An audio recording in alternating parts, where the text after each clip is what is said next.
నిల్వక అపాసకులు కూర్చుండు చోటులో కూర్చుండక యెహోవా ధర్మశాస్త్రం నందు ఆనందించుచు దివారాత్రి దానిని దానించువాడు ధన్యుడు.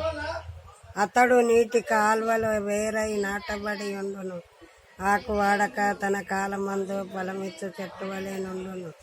అతడు చేయినదంతయు సకలంగా నుండును. దుష్టులు అలాగనే నుండక గాలి చెదరగొట్టు పుట్టువలే నుందురు.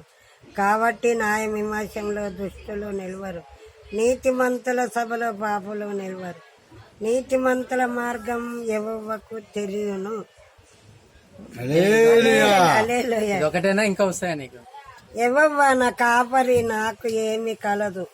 పచ్చిగల తోటలు ఆయన నన్ను పరుండా చేయుచున్నాడు. శాంతికరమైన జలముల యొద్ద నన్ను నడిపించుచున్నాడు.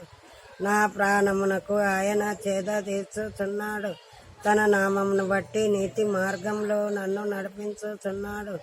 గారంధకారపు లోయలో నేను సంచరించినను, ఏ అపాయంకు భయపడను.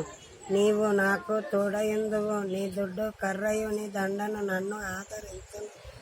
నా శత్రుని ఎదుట నాకు భోజనము సిద్ధపరచెదవు.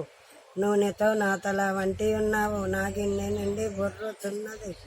నేను బ్రతుకు దినములన్నీ కృపాక్షేమంలో నా ఎంట వచ్చును. చిరకాలము యెహోవా మందిరంలో నేను నివాసించెదను. హల్లెలూయా. వందనాలు.